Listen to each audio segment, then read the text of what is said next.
difficile ici à Pretoria. On a joué ce match techniquement avec un milieu de terrain défensif plus pour donner un petit peu plus des ordres. Je pense qu'on est arrivé assez bien, même si Mamelodi c'est une très bonne équipe qui à la maison a presque gagné tous les matchs dans les dernières années. C'était un match difficile, mais on a bien tenu le camp. هو بيقول طبعا مباراه بطوله افريقيا دوري الابطال الافريقيه دي بقى ذهاب وعوده طبعا زي اي ماتشات. في الماتش الذهاب احنا وفقنا وكسبنا 2-0. الماتش الثاني العوده كان هنا عارفين بنلعب قدام فرقه كبيره، فغيرنا الخطه، لعبنا بثلاثه وسط مدافعين، زودنا واحد وسط مدافع زي ثالث عشان نمسك المباراه، وعرفنا نمسك المباراه بتاعنا بالشكل اللي احنا عايزينه، خصوصا ان فرقه سان داونز فرقه كبيره وعارفين تحقق نتائج ايجابيه وبتكسب على طول على ارضها، بس الحقيقه طلعنا باللي احنا عايزينه المباراه وتاهلنا. Nous, on sait que pour Al Ahly reporter les titres, ça serait de nouveau un grand rêve dans l'histoire. Mais il faut aussi dire que quand même maintenant, il va y avoir 4 équipes qui sont restées en Champions League et tous les 4 équipes, ils sont forts. C'est clair que maintenant en demi-finale, on regarde toujours match après match pour faire bien. Je pense que ce n'est pas bien de regarder trop en avant. Il faut regarder et affronter toujours chaque match bien et donner le maximum. بيقول لحضرتك حضرتك وصلنا الدور قبل النهائي في 4 فرق، طبعا احنا عارفين الاهلي عايز، جماهير الاهلي نفسها في اللقب، نفسها تحقق اللقب وده حلمنا، بس ده حلم برضو الثلاث فرق اللي معانا تانيين. احنا المفروض نمشي واحده واحده، ما نفكرش قدام في اللقب. احنا عندنا دور قبل النهائي نلعبه الاول نخلصه، وبعد كده نفكر في الدور اللي بعده، يعني المفروض نمشي واحده واحده بالنسبه ما نستبقش الاحداث.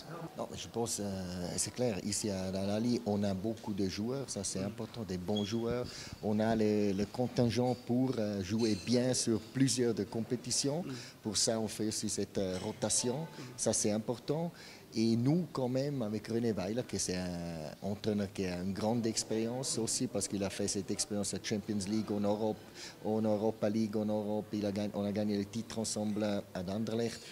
Et on a toujours travaillé dans cette direction de faire la rotation et pour être frais pour toutes les compétitions.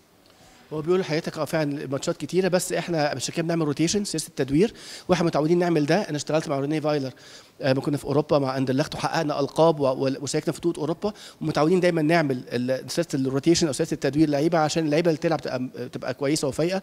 واحنا حافظينها كويس ان النادي الاهلي فيه لعيبه كتير كويسه، فاللي بينزل بيلعب زي يعني الاساس زي الاحتياطي. فده سياسه التدوير دي كانت مهمه، احنا عملناها طبقناها هنا في مصر عشان نقدر يعني نتغلب على حكايه الماتشات المتتاليه وتعب اللعيبه. Non, maintenant, je pense que si tu joues chaque 3 jours, c'est très important la récupération, une bonne récupération avec le staff médical ensemble, avec les soigneurs qui regardent bien les joueurs. Aussi la nourriture, c'est très important, le repos, parce qu'on a beaucoup de matchs. Mais il va y avoir des changements dans l'équipe, des joueurs frais. Parce qu'on joue mercredi, après de nouveau samedi, on a beaucoup de matchs et on regarde toujours match après match, mais le but c'est toujours d'essayer de gagner le prochain match. هو بيقول لحضرتك ان طبعا الماتش كمان 48 ساعه، في عوامل تانية بس غير فنيه زي الاستشفاء، يتعمل استشفاء كويس مع الجهاز الطبي ومع والتدليك المدلكين والتغذيه، وبرده الراحه مهمه جدا.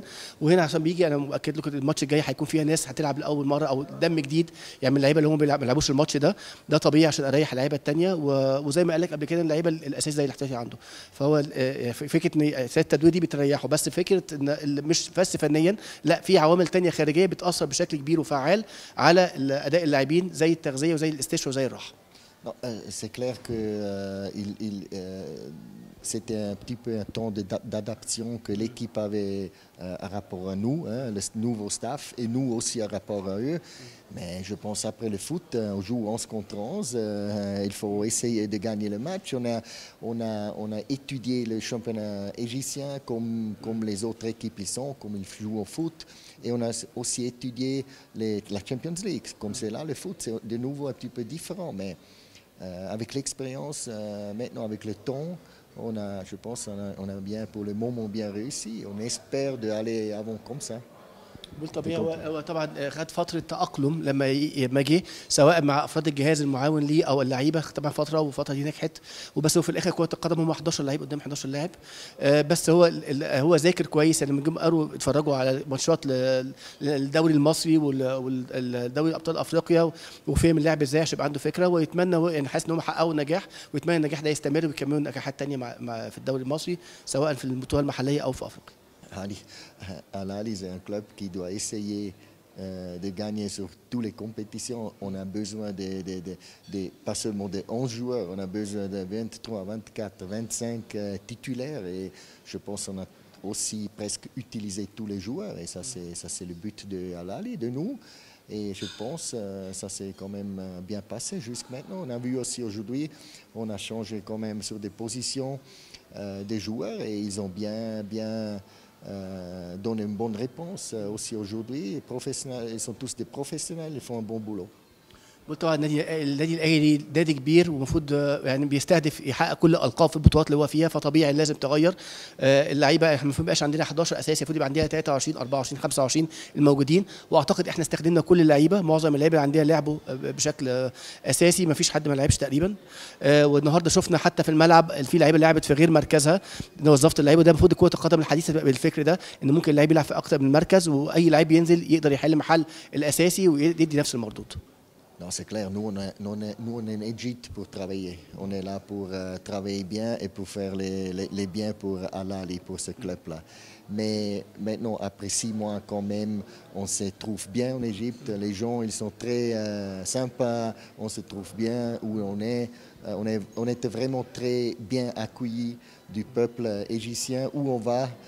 On voit qu'il y a beaucoup d'amour vers Al Ahly parce qu'ils nous reconnaissent et ils parlent toujours du foot et ça nous plaît. Et c'est un club qui est très connu et c'est aussi un peuple qui aime vraiment le football. هو بيقول لحضرتك طبعا احنا جايين، او ما كانش عنده وقت لان احنا جايين هنا نشتغل، المفروض مركزين في الشغل. بس بصراحه الناس اللي قابلوه الجماهير كان في حراره في الاستقبال، وكان في يعني في حب، وواضح الجماهير الاهلي في كل حته بيتكلموا معانا في الكوره. حس بالاستقبال الحار من الجماهير وحب الجماهير للاهلي. Mais ça, c'est ça que je dis avant. Je pense qu'on essaye de faire le maximum pour ce club, travailler très sérieux, très dur pour obtenir le maximum de résultats. Et après, comme on sait dans le foot, il faut aussi avoir aussi un petit peu de chance de notre part pour essayer de gagner ça que nous, tout le monde rêve. بقول مثالتي طبعا زي ما قلتها قبل كده، بقولها على طول، ان احنا نحاول نشتغل بجديه وبكل اللي عندنا، دي كل اللي عندنا عشان نحقق افضل نتائج للنادي. وفي الاخر طبعا في جزء بيعتمد على الحظ، ان شاء الله الحظ لو حالفنا نحقق كل زي ما احنا عايزين، وعشان نحقق احلام الجماهير ونحقق لهم الالقاب اللي هم عايزينها.